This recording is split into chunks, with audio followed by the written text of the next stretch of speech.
Welcome to the probe.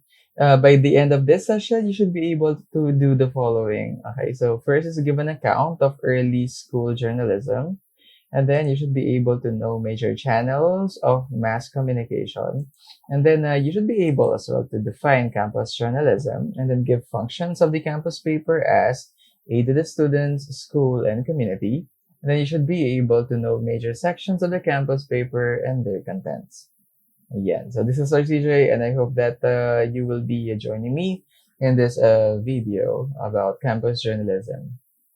And so for the first part, let us know the major channels of journalism. Okay, so first among them is radio and television, wherein the mga newscasters, yung mga broadcasters, usually they get the news first. Okay, they will be the first ones to give us the breaking news. A breaking news is something that is a news story that is still developing and it just happened, okay, at talagang mabilisan lang yung pagkaka-process niya and then it's broadcasted. Ayun, so talagang radio and television broadcasters, they are really bound to give us the first information, to be the first ones to give us information. For the second one, yung mga periodicals, mga daily newspaper. Okay? They provide us additional facts and background. They give us more details. For the breaking news, yung mga news flash, they can give us the headlines and perhaps basic things that we need to know about the news story. Pero when it comes to the daily newspaper, mas marami nang nakalap yung mga writers, okay, by the time na na-publish yung story. Okay? So, mas marami siyang facts, mas mayroon siyang background. And then, that is actually a periodical na on a day-to-day basis, kaya daily siya. Another form of periodicals, yung mga magazines, and then another form of, compiling words is through books. Wherein through magazines and books, na-explore pang mas malalim or more deeply and provide more interpretation and analysis of that and analysis that are seldom aired in television programs. These are, they contain more than just the news story. They contain perhaps some features, some more investigations, okay, about the topic, about what really happened. Okay, so nailalagay yung mga yan usually sa mga ganitong klaseng periodicals, sa mga magazines. And nailalagay din sila sa mga books. And so these are the major channels of journalism. To get the full story, ang isang reader, the reader needs an in-depth reporting. Kailangan yung pagkaka-report merong lalim. Yun nga yung pinag-usapan natin. Kailangan may lalim. Tapos there has to be interpretation, an analysis, explanation, and also providing the writer must provide a background or the broadcaster must provide some backgrounds. Okay, so these are mainly found in print media, which varies mainly on how long they were prepared. Yung mga daily newspaper, mabilisan lang silang pinrepare. Kaya syempre, yung details niyan, hindi siya kasing deep na mga magazines. Kasi yung mga magazines, they are prepared for a very long time. So yeah, because the more time given for the writing of a print, the more it gets in depth. Ganun siya.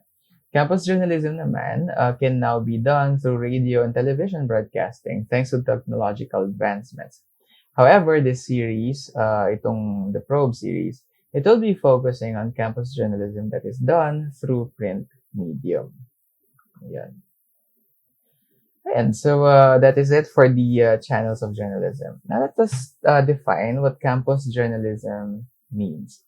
Campus journalism is defined as an enjoyable activity of the staff of the campus paper in collecting, organizing, and presenting. Before we go to the different types of journalistic writing and the journalistic disciplines, let us first define what do you mean about staff. Usually kapag campus journalist ka ng isang school in the Philippines, it means you are a bona fide student of that school, you're enrolled. Okay, it can be proven through a certificate of enrollment, which you can get from the office of the school head OIC or the office of the principal. Okay, so ganyan sa Philippines. You're a bona fide student. You belong to that school. Okay, for you to become a campus journalist of that school, and the school has one um, campus paper. Meron siyang isang publication unit. Halimbawa, pero pwede siyang magkaroon ng iba't ibang mga print. Pwedeng mag-release sila ng isang literary folio na iba yung name. Tapos pwede sila maglabas ng, say for instance, broadsheet na iba yung name sa English, iba yung name sa Filipino. Pero yung mismong publication yun, isa lang siya. Okay? Say for instance, if the publication unit's name is, say for instance, Sinukuan Gazette, pwede yung mga magazine niya, in my experience, yung magazine ng Sinukuan Gazette of Pampanga State Agricultural University, ang tawag sa kanya is Revista. And then yung namang literary folio niya, ang tawag naman sa kanya is, meron silang tawag na Muni-Muni. Ayun. So, iba-iba yung tawag. Pero isa lang yung mismong staff. Okay, isa lang yung editorial board. Okay, and then those members of the editorial board, they are supposed to they're supposed to be able to collect, organize, and present news, editorials, columns, features, and literary articles. They must also be good in taking photos, in drawing cartoons, in copy reading or proofreading, and also in headlining the news stories, especially the news stories or the sports news stories. Ayan. Usually, campus journalists, usually they have, in the Philippines, in the Philippine junior high school and elementary schools na public, they have a Filipino and an English advisor. And so, meron sila, by saying Filipino-English, hindi talaga sa nationalities, okay? We refer to the language, okay? An English language advisor and a Filipino language advisor. So, dalawa yung mga SPA or school paper advisors usually ng mga schools. And so far, in my experience, it doesn't really have, you don't really have to be a Filipino major for you to be qualified sa pagiging SPA Filipino. Same goes for English. You don't have to be an English major for you to become qualified na maging SPA in English. So there have been actually countless times when I confirmed this information with members of the National Schools Press Conference, and they said that is how it is. Pwede rin actually TLE major ka if you are really interested in campus journalism, or you can really handle or become an advisor when it comes to, say, your talents and merits ng isang editorial board. You can be a school paper advisor. Ayun, that is how it is in the Philippines. So one more thing that we need to clarify here are the functions of the campus paper. Elena Tanodra wrote in her book Principles of Campus Journalism, there are two major functions or aims for campus journalism, and she cited Harold Spears and C.S. Lawshe. So the campus paper functions to aid the students. That is the first function of the campus paper, to aid the students. Now, in what specific way, can campus paper aid the students? First is it can provide an opportunity for interesting writing. There are countless, maraming mga students ang talagang magagaling pagdating halimbawa sa pagsusulat, pagka-cartoon, at pag-take ng photos and pag-write ng captions. Kaso, in the absence of a school paper, hindi na ma-maximize yung kanilang talents. Okay, so with the presence of a campus paper, nakapag-provide ng school ng opportunity for interesting writing. And then, the second function of the campus paper is to give students the opportunity to learn how to read the news. Reading the news may not be for everyone, pero the only way for us to know whether or not it is for someone is for them to try it. Right. And then even though it isn't really for someone to read the news, there will always be this point in their lives when they need to know something because it matters to them. Right? Okay, so it begins in school. Okay, so all of the things that a student must know, kailangan marunong muna siya magbasa ng isang campus paper about the school. And so the third one is it acts as a stimulus for better work. And then the fourth one is to develop students' power of observation and discrimination concerning relative merits of news articles. Discrimination here doesn't imply discriminating people. It implies how a student would learn how to discern whether or not a piece of information is correct or a piece of information lacks some important elements in it. Okay? And that makes it less believable.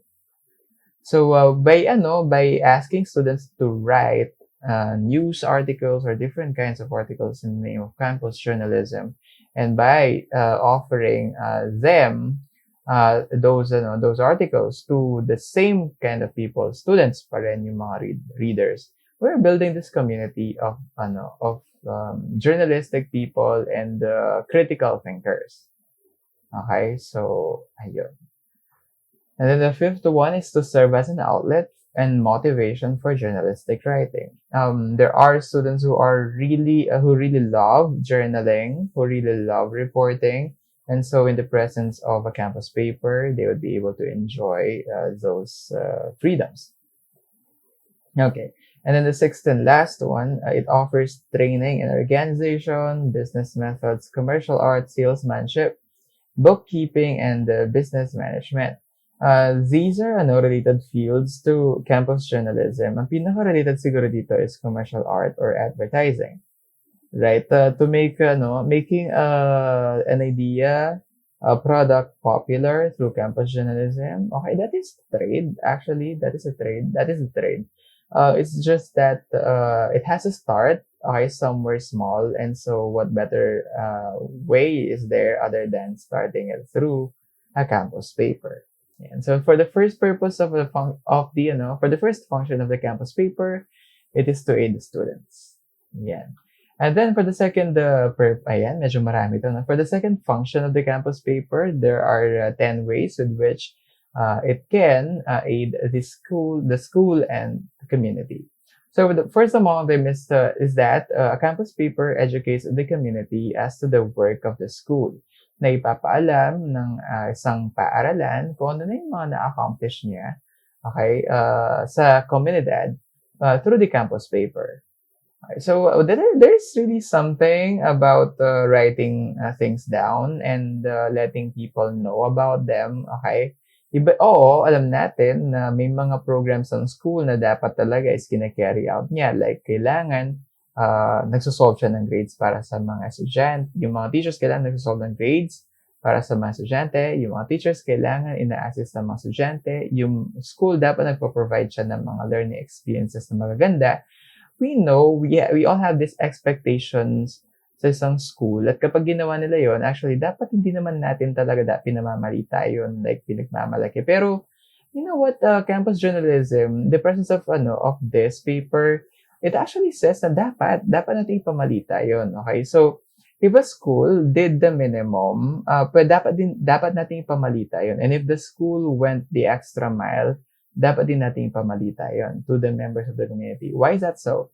Because remember, the definition of the school is it is a group of people comprised of the learners, the teachers, the administrators, and the external members, which are perhaps among the officials of the government or pwede ring iba pang mga members of the community, mga prominent citizens. Okay? And generally, mga residents ng mga community malapit sa school. They all deserve to know what the school is doing. Ayan. And then the second purpose, the second aim of the campus paper for the school and community is that kailangan ma-publish yung school and community news. Ayan. And then it's actually quite similar to the first one. And then the third one is create and express school opinions. Parents and the other members of the community, they have to know what the students think. And they also have to know what the teachers think, and they also have to know what administrators are planning to do. And that is made better through the creation of a campus paper. Ayan. And then the fourth one is to make known the achievements of the school to the community. yung mga awards and recognitions nare-receive ng school from various sources, say mga public or private agencies na nagbibigay na mga award-giving bodies na nagbibigay ng mga na mapagkilala sa iba't ibang mga larangan. Halimbawa, the school has really competent athletes. Ayan, so naka-receive siya ng mga awards from athletic associations, or perhaps the school has sent really smart students to a national level quiz bee competition. Those things, those things must be known, okay, by the community, kasi it gives the school this kind of connection to the community, and the community perhaps it will be more motivated in assisting the school in achieving its vision, mission, and objectives. And then the fifth one is to help develop school spirit and unify the school. The students, the community, and then other members of the school, like yung mga non-teaching staff, they need to know what is happening to the school, and in that way, it develops a stronger connection, okay, among them. Okay, so magkakaroon sila ng mas malaki at mas matinding school spirit. And then, encourage and stimulate worthwhile activities, which is also given. It is very encouraging to help out in school matters when you know what is happening inside. And then develop right standards of conduct, provide an outlet for student suggestions for the betterment of the school, develop better inter-school relationships by, exchanging news or exchanging some best practices, and then promoting cooperation between parents and the school. And so these are the two aims of the campus paper: to aid the student and then to aid the school and community. And these are according to Harold Pierce and C.H. Lawshe, as cited by Elena Tanodra in her book, Principles of Campus Journalism. Ayan. For the next one, we will be discussing the sections of the campus paper. Obviously, in this in the right-hand corner, we see a news article, because this is referring to the news and sports news section. It contains important happenings or events in the schools, the community, and other places that affect or interest the students. Lahat ng mga balita na patungkol sa school kailangan makikita sa news section. Usually kapag nagkakaroon ng intrams naman, doon naman nagkakalaman ang sports news section. So, interesting din yun. Okay? If you know the class spirit is strong in a school, you will know also fairly well that during intramurals talagang super duper cheer sila, and the players who are showing up, whose names are showing up in the campus paper, usually they get this sort of this kind of pride in the work that they do, the good work that they do. The second section is the editorial section. Sa editorial section, makikita yung opinion ng staff of the paper on important issues and other commentaries of individual writers on various objects. Usually sa editorial section, makikita mo rin yung column, no? Pero the actual editorial section is only comprised of the editorial article, which is written usually by the editor-in-chief of the student publication, and then it is accompanied by a cartoon that was drawn by one of the artists, or by the head artist of the student publication. And then for the third section, it's the features and literary section. So, yung talaga dito, yung pinakapunto natin dito is to capture human interest. And so, yeah, it contains human interest stories, interpretations, and analysis of events. Pwede rin siya mag-contain ng mga personality sketches ng mga known people, say for instance, Ninoy Aquino, Corazon Aquino, Gloria Macapagal-Arroyo, mga other famous politicians, or pwede rin mga personalities like Alodia Goshenko, hindi ko alam yung, hindi ko alam pronounce yun. I am so sorry, pero if you know Alodia, right, napaka wide ng spectrum na mga kaya niyang gawin. She's a gamer, tapos she also does cosplay. And when we say cosplay, agad dati maisip yun talaga in the Philippines, Alodia, di ba? Humor, literary articles, poems, essays, and other opinionated writings or other less opinionated writings that adopt some ingenuity of the fiction writer. Then comes the columns. Ang columns, usually kasama siya talaga ng mismong editorial section, pero pwede rin actually siyang maging separate section from the editorial. A column can be about a sports topic, a fashion topic, or a lifestyle, and then a news peg. Pwede siya magka-news peg. The column has raised itself above the feature field as a distinctive element of a newspaper. The column is the most personal of writing for the reporter who conducts his own column, such as John Neri, right here, for day to day, week to week, along a particular line, which can be about sports, which can be about news, fashion, lifestyle, or other things, and including na rin yung tech. Okay, kasama na rin yun. Okay, and then the last section are the reviews. For the campus paper, meron siyang review section. This contains reviews of stage, television plays or movies, musical events, books, and records. This is a cross between a news and a feature, editorial, and a column. The account represents the judgment of the writer who should have substantial knowledge of the subject. If you are going to write about if you're going to write a book review about, say, for instance, a book that you read, say, The Happiness Project, The Art of Thinking Clearly, or The 13 Reasons Why, or Veronica Decides to Die, and pa may mga book na Clash of Kings. If you're about to write a review about a book, you should have read the book already kasi kailangan meron kang substantial knowledge about the subject. Okay? Yeah. So that is for this part of this sections of the campus paper.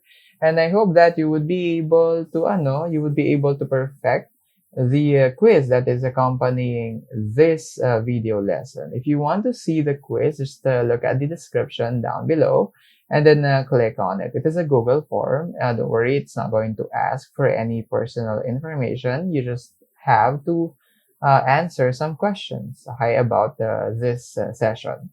Ayun. So I hope that you will be perfecting that quiz, no? I hope you will be perfecting that quiz. And I hope that you learned something too from this session of the probe. This is Sir CJ, and I hope to see you in the next video lesson. Good day.